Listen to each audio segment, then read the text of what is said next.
This is RJ-Carbone, and you're listening to BD4. Anthony for three. Bang! That one goes this down. One by Mattingly. Oh, hang on to the RJ Barrett does it again from downtown. He is just tearing the Orioles apart. It's good. It's good. Randall gets the bounce, and he ties the game. Houston ducks under. Got it. With 8 tenths left. Up and ran. Slam the other way for Aaron Judge. Penetrates, creates, and showing some dexterity as well with the left hand. Yankees win. The Yankees win.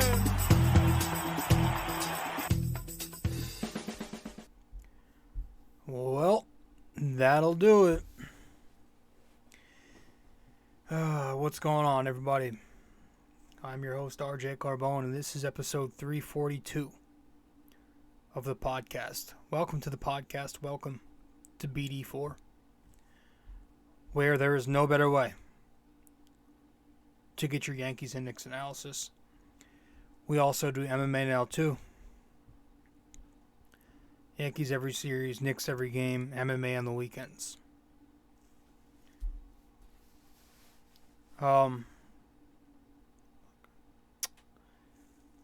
Welcome.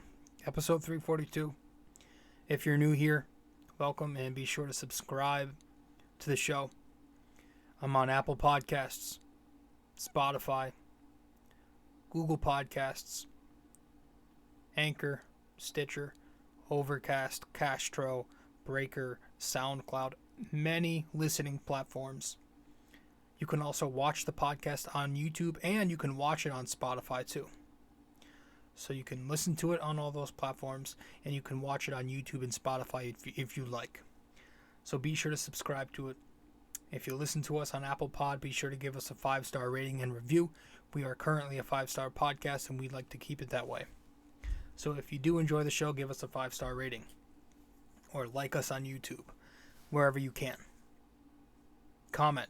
Give us some feedback. Share the podcast with your friends on social media. And if you want to follow me on social media, you can do that too. I'm on Facebook, RJ-Carbone. That's r.j.carbone.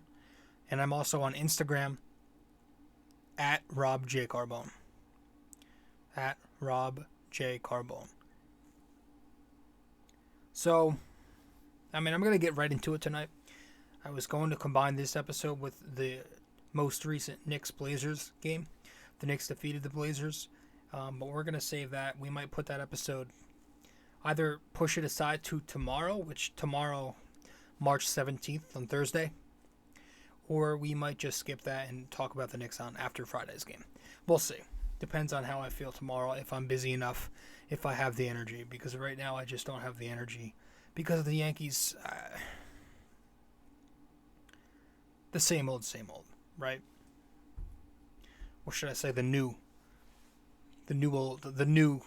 same old new Yankees, I guess, if that makes any sense. Yeah, listen, we're going to get to it all. Yeah, we're going to head to our first break. We'll start up with the NYY-NYK-MMA Question of the day. And then we'll get right into it after that, because we've got some things to say. Got to try to make this more, 30 to 45 minutes tonight. Don't want to be too long. Hopefully it's closer to 30 minutes. But we'll see. All right, let's head to our first break. When we get back, we'll start this up. Stay with us. Be right back.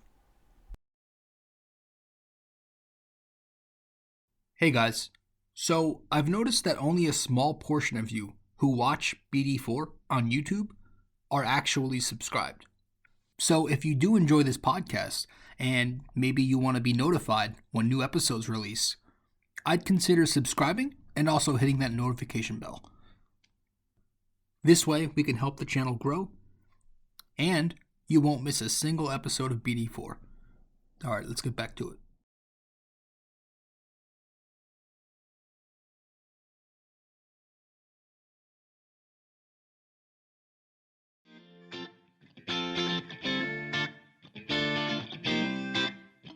So if you guys want to follow me on social media, be sure to do so right now. I'm on Facebook at rjcarbone, and I'm also on Instagram at rjcarbone. Once again, if you want to find me on Facebook, that is rjcarbone. Instagram at rjcarbone.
Alright, welcome back to the show. I'm sorry for that long break.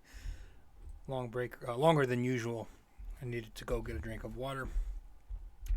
1 sec.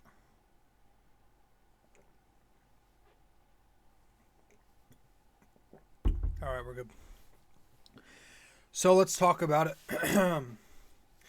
Again, welcome back to the show. This is episode 342 of BD4. If you are new here to the podcast, well, be sure to subscribe, download the podcast episodes, share the podcast on social media. You know the usual. So here's the thing, all right?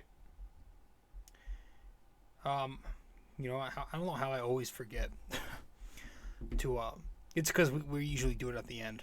So, before we even dive into it, let's get to our NYY-NYK-MMA question of the day to warm up our brains. We'll get this thing going.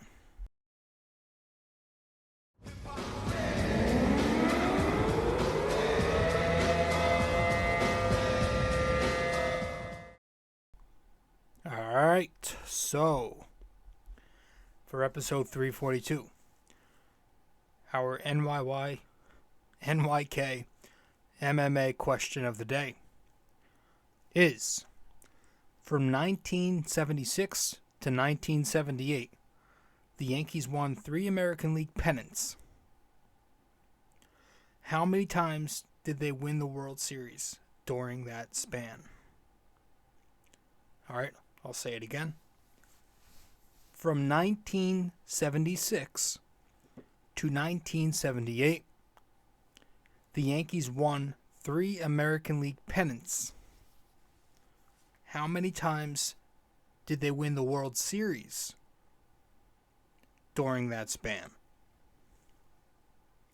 Alright, so let me know the answer, whether that's on Facebook, Instagram, or any of the podcast platforms that you're allowed to comment on. However you can get a hold of me, let me know.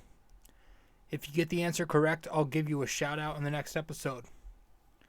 If you get it incorrect, but you at least attempt to guess, I'll let you know what the answer is in the next episode.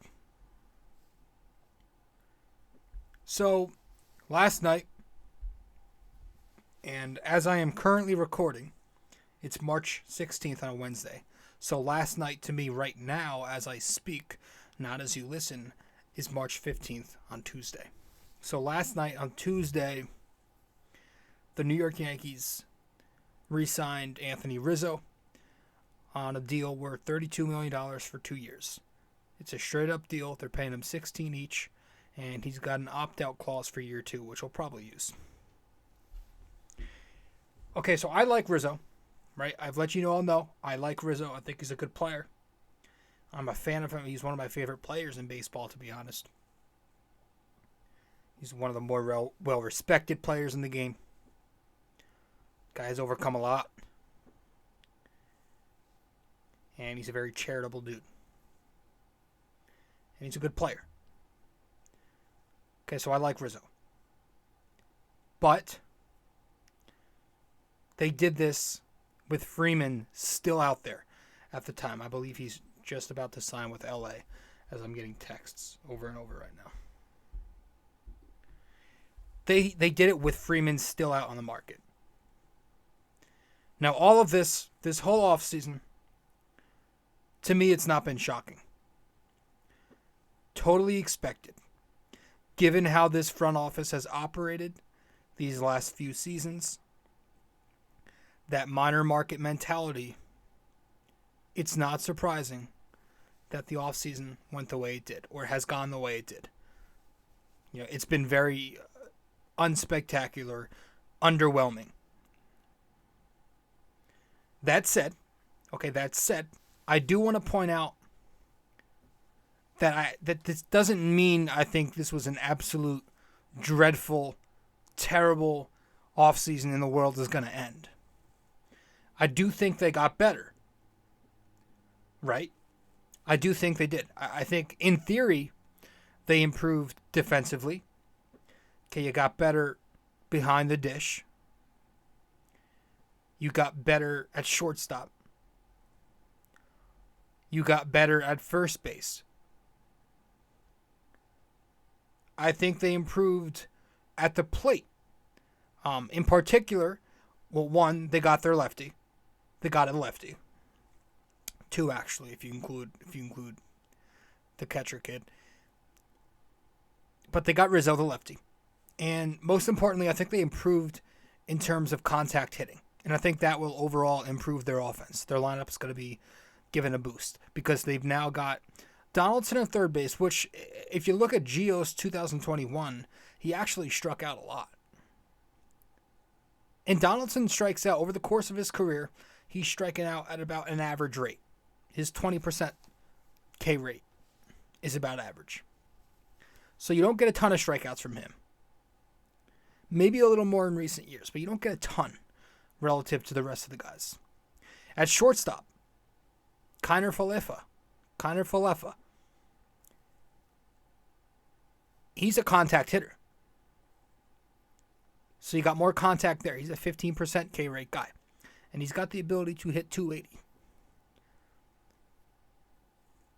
Gary's not going to be there with his 30% K rate. Voigt's not going to be playing first base, at least not regularly anymore. If he's even around, he'll probably be traded. And Rizzo is a contact hitter. So you improved your contact hitting. You improve your defense. You have your lefty. On the bases, you can even say that adding in, a more athletic guy like Kiner Falefa improves your speed on the bases. That's one guy at least. The 3 guys you got rid of, no base running skills. Gio was not a good runner. Voit and Sanchez obviously were not good runners. And you got a player like Donaldson who's got an edge to him, like we talked about. He's the asshole that we've all been wanting. Maybe he's not in his prime anymore, but he does bring a competitive edge that this team has obviously lacked. So you do get better in certain areas. So I just want to point that out real briefly, okay, before we start criticizing the shit out of this offseason. I do want to point out that I do think the Yankees got better. That I can't critique. They went out and fixed a bunch of needs. But there's a problem to what they did too. And we're going to talk about that problem, those problems, when we return from break. Stay with us. Be right back.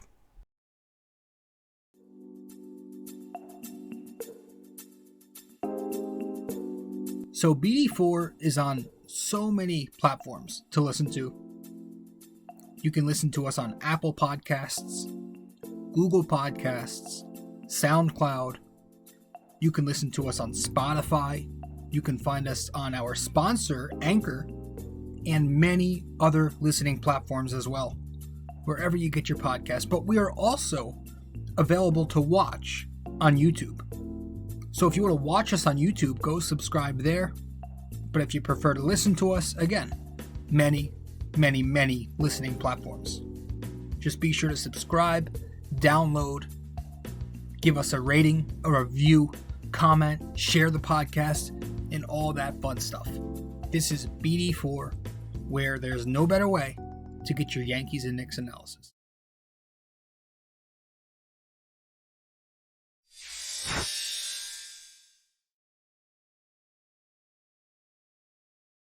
All right, welcome back to the show. You're listening to episode 342 of BD4. I am your host, rjcarbone. So we just went over, to recap really quickly, that yes, the Yankees did get better. They improved a lot defensively. They improved a lot in terms of their contact hitting at the plate. They have more lefties now. They improved marginally on the bases, and they've got a player with an edge now. So there are areas that they improved in. The thing is, well, first of all, there's still a lot of question marks on this team, even with these additions, right? You still have to worry about the health of Judge, Stanton, Hicks. And now you have to worry about the health of Josh Donaldson, who's 36 and has been on and off the field in the last 5 seasons. You have to worry about will Gallo adjust to New York. On top of that, the guy you just signed, Rizzo, is he going to be productive? Can he still give you something? Can he be a little better than he was last year when he showed signs of regression? Will this catcher platoon, this new catching platoon that we have right now, if they do go Rizzo, Higgy and Ben, will it be enough to even meet the low standards of a catcher? Because we know catchers aren't going to hit, but them together, still not a very good offensive catching platoon, even to the standards of a catcher. Is LeMahieu going to be able to bounce back? Was it just because he was unhealthy? Is Torres going to finally be able to bounce back? Was it just because he was at shortstop? We haven't even addressed the rotation. You know, is Cole going to be a sub-3 ERA pitcher still without the tack or any kind of substance? You know, which you're going to need that. You're going to need him to be dominant Garrett Cole with the rest of this rotation being as it is. What the hell is Severino going to look like after basically a 3-year layoff? Then you've got a bunch of number 4, number 5s. Let's be honest. Tyone, Montgomery, Cortez, Herman. Those guys aren't going to give you much than number 3 to number 5 production. They're not that special. You need at least 2 aces if your offense is going to be clunky as it is.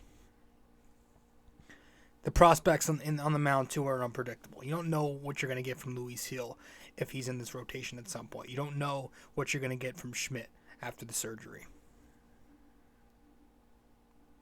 Davy Garcia, he keeps trending in the wrong direction. And 2, the question is, even if all those concerns aren't concerns and we end up getting the ceiling of all those things we mentioned and everything works out good, even with that, combined with the additions we made this offseason, how much did you truly improve? Donaldson, Falefa, I'm probably saying his name wrong. Donaldson, we'll call him IKF, unloading Gary, getting Rizzo in there over Voit. How much did you improve? Right? You improved, but did you improve enough to say they have a clear division shot now and a shot at the World Series? I don't think so. I don't think I can say yes to that. Right? I like listening to, I don't know if anybody else listens to Tiki and Tierney. They're a great show. Really great show. They're always on point. They're always reasonable. And I know New Yorkers don't like Tiki, but he's usually pretty good. And Brandon, let's go Brandon, made an excellent point. This was yesterday. He was talking about the new Yankee mentality. and I'm trying to remember the quote off the top of my head. He was like, the Yankees right now, they want to win. But the older Yankees, right, the early 2000s Yankees, they were possessed to win. That's what he said. They were obsessed with winning, and they did everything it took. Literally winning at all costs. That's the mentality they had. This current Yankee regime operates on a budget. They don't have the win at all costs mentality. But as Cashman even put it once, he even said this, they have a mentality that they want to win in a cost-effective manner. I swear, you can look that up. So my whole thing, right, has been spend on a big name this offseason in one of those areas. If not shortstop, then first base. If not first base, then shortstop. You got to get one of those big premier names.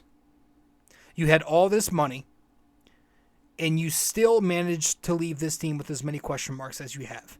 And again, it's not over. But, I mean, you look at all the potential free agents and trade targets that the Yankees missed out on.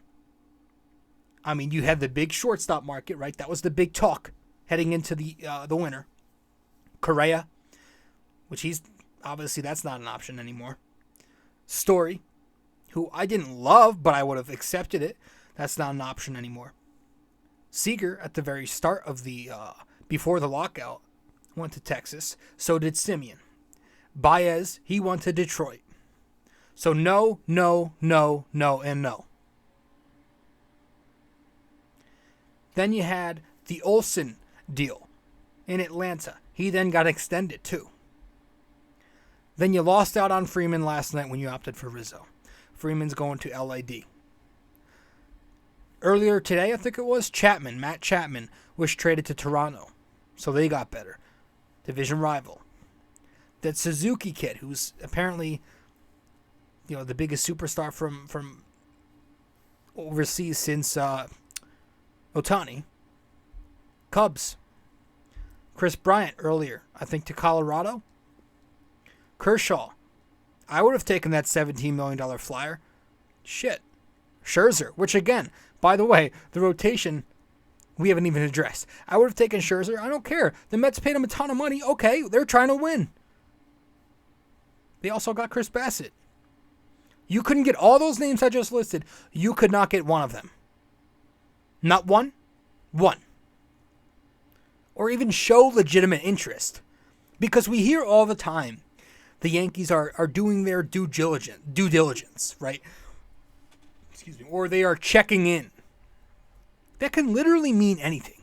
It could mean Cashman wakes up in the morning, checks Baseball Reference, or what is it now? Baseball Savant, that's the new one. And then that's it. That's called checking in, right? That's all that could mean.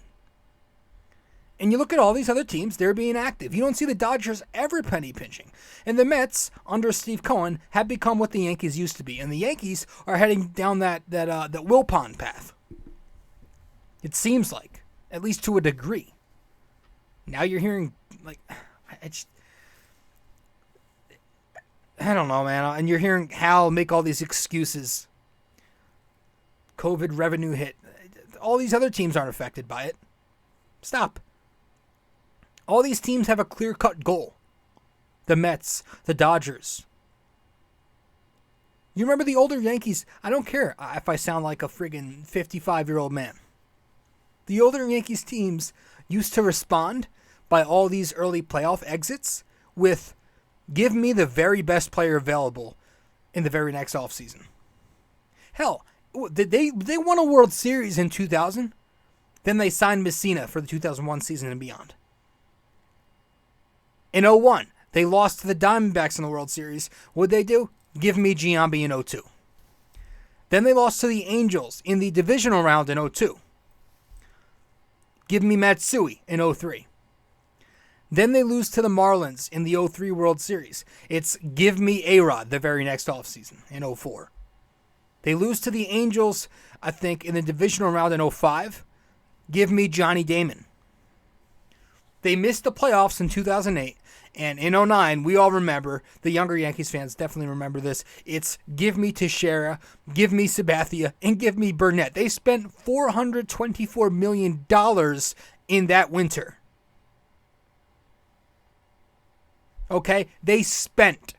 because they wanted to win at all costs. They were willing to take that risk. Hal Steinbrenner doesn't like going beyond 2 years with his contracts anymore. And enough with the prospect hugging. Again, please, you are trying for a championship. So stop trying to be the Royals. Stop trying to be the Tampa Bay Rays. How many of these guys under Cashman have actually panned out to their hype? There have been so many guys who have not panned out. So trade them while they're being hyped up, because we are in win now mode. Other than Volpe, I can understand that. He better be the next Jeter, by the way, with the hype he's getting. Same with this Dominguez Mantle comparisons. We could have moved anybody else. Let's go. Peraza. You could have made some moves. Let's go here. The offseason's not over. I get that. I do. Voit becomes an expendable now. Maybe he's platooned with Rizzo, but judging by his comments, I just have a feeling he's moved. Hicks, you can move him. I would love to see Brian Reynolds from Pittsburgh. Torres might be moved, but trading him now might not make much sense. You already traded Gary on low value. I'm hearing right now, today, I was hearing about the Sean Manaea, Frankie Montes rumors. In my opinion, you're probably just going to get the Judge extension next, and they'll call it an offseason. They're probably going to trade Voit, but I think now, they have the flexibility to extend Judge. I don't know. I also want to point out, we were talking about Tiki and Tierney. They made another great point on today's show. Brandon was talking about how many Yankees players are ascending. Like, try and name all of the ascending Yankees players.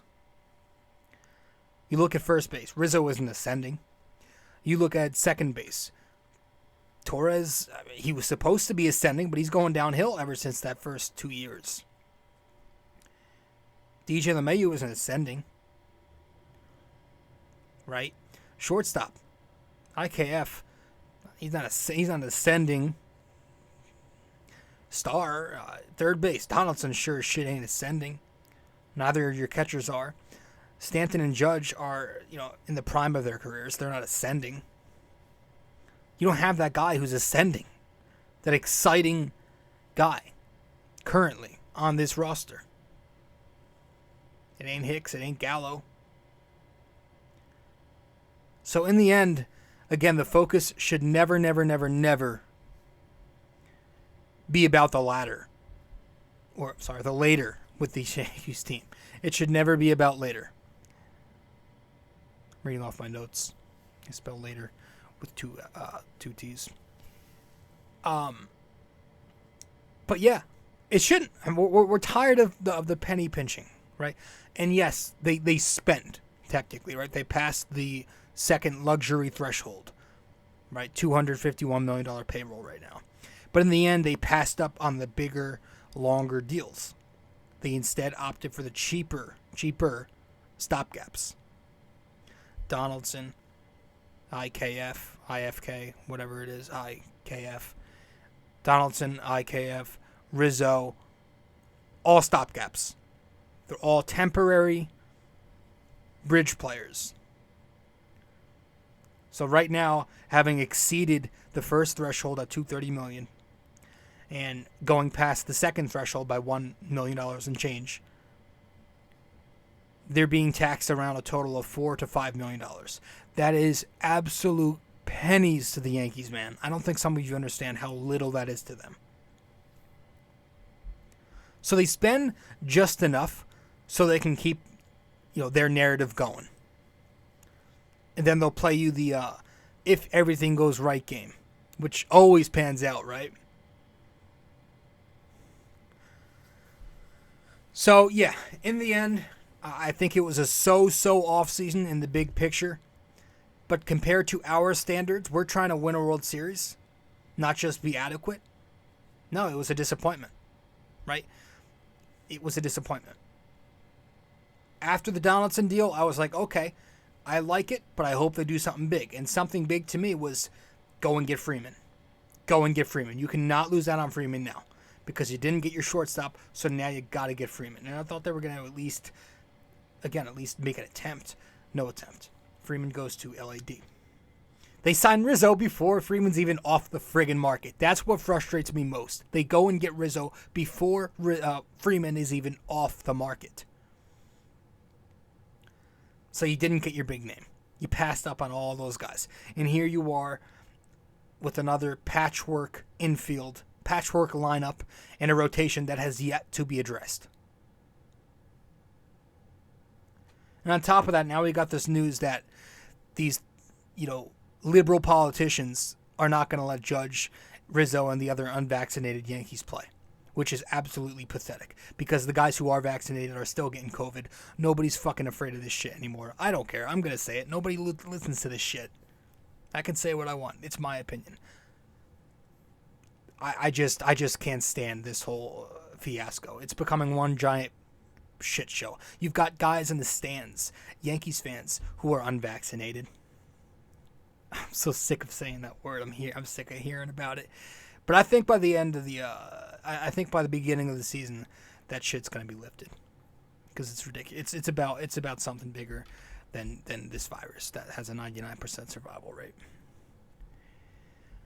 So, again, disappointing offseason, underwhelming, very so-so. And that's not going to be enough to win your championship.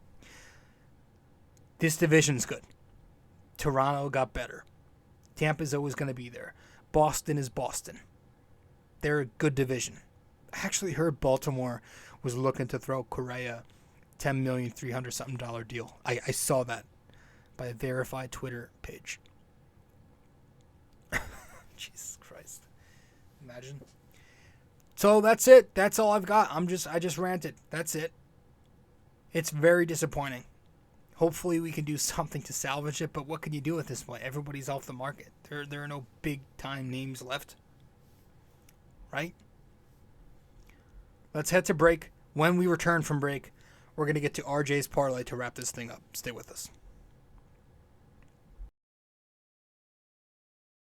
All right, folks. Now, if you are listening to BD4 on Apple Podcasts, be sure to give us a 5-star rating and a review, if you so please. So once again, this is if you are listening to BD4 on Apple Podcasts, give us a 5-star rating and review. Thank you. Hey guys, I hope you're enjoying this episode. But first, I also want to let you know I have another blog. The blog I'm writing for is on ultimatesportsnetworks.com, titled The Bomber Bacher Blog. If you want to go subscribe to this blog, you should do so using my promo code 6A2841ERJC. Using that, you'd get a discount $7.99 a month to get the best Knicks and Yankees opinionated content around. Once again, guys, the Bomber Bacher blog on ultimatesportsnetworks.com using promo code 6A2841ERJC, $7.99 a month.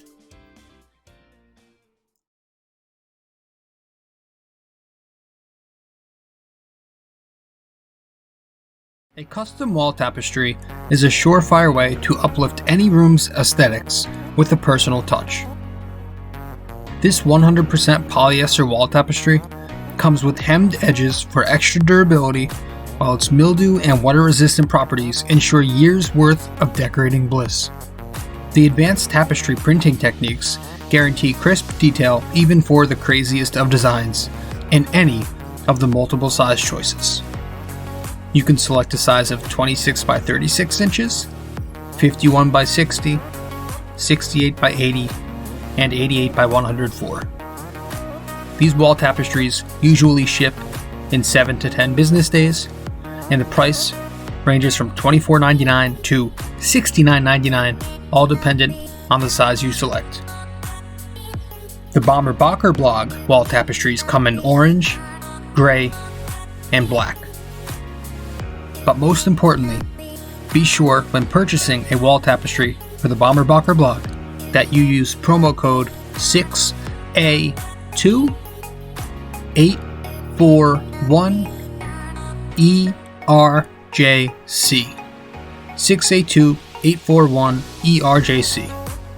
Just go to ultimatesportsnetworks.com and click on the Shop MVP tab, searching the Bomber Bocker blog. And there you have it.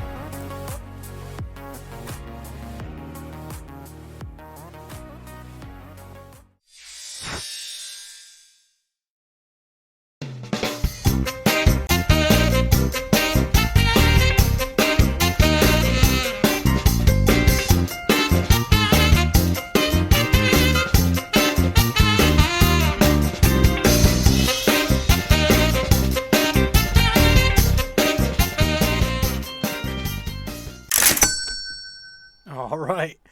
Welcome. 1 second. Let me pull this back up because I see somehow it disappeared from the screen. I don't know what that's about. Here we go. All right. Sorry about that. Welcome to RJ's Parlay, where my degenerate self breaks down tonight's big parlay. If I miss, it's not surprising. If I hit, I'll probably lose it all tomorrow night. That's how this works. Welcome to RJ's Parlay. Tonight's big parlay. Well, it's over now. As you can see on the screen, we did not hit. It was a 1, 2, 3, 4, 5, 6, 7, 8, 9? Like 9 pick parlay? 1, 2, 3, 4, 5, 6, 7, 8, 9, 10. 10 pick parlay. No shit, it didn't hit. Jesus. So, as you can see on the screen, we had Portland plus 24.5 alternate spread. They couldn't even cover that. I failed there. So already, we're done. I had the over, the official over, 199.5. I don't think that was the official over. I think that might have been an alternate. Got that. Randall, over 14.5 alternate points. Got that. Randall over 7.5 alternate rebounds. Got that. Randall over 0.5 alternate threes made. Did not get that. Barrett over 17.5 alternate points. Got that. Barrett over 3.5 alternate rebounds. Got that. Barrett over 0.5 alternate threes made. Got that. Robinson over 5.5 alternate points. Got that. Robinson over 5.5 alternate rebounds. Got that. So we hit on 8 of the 10, which is not enough because you have to hit 10 out of 10 to cash in a parlay. And those were on plus 282 odds. So it would have been pretty decent of a return. But we could not cash in tonight. So a failure for tonight's parlay. I do have a little one on the side that's still working right now. We'll see how that works. But that's it, guys. That's all I've got. Again, the Yankees, in the end, improve, but how much did you improve? Did you improve enough to win a World Series? Do not think so. But hey, we'll see. You know, I am still happy that baseball's back. I'm still going to be excited to watch my team, especially in the start of the season. Okay. But I'd be lying if I said this was not disappointing, underwhelming, unspectacular, however you want to put it. All right. Hey, we got rid of Gary. You know, there we go. All right, guys, that's it. Thanks for tuning in. I'm your host, RJ Carbone. You're listening to episode 342 of BD4. And I'll see you in the next one. I will see you most certainly in the next one. All right. Ciao.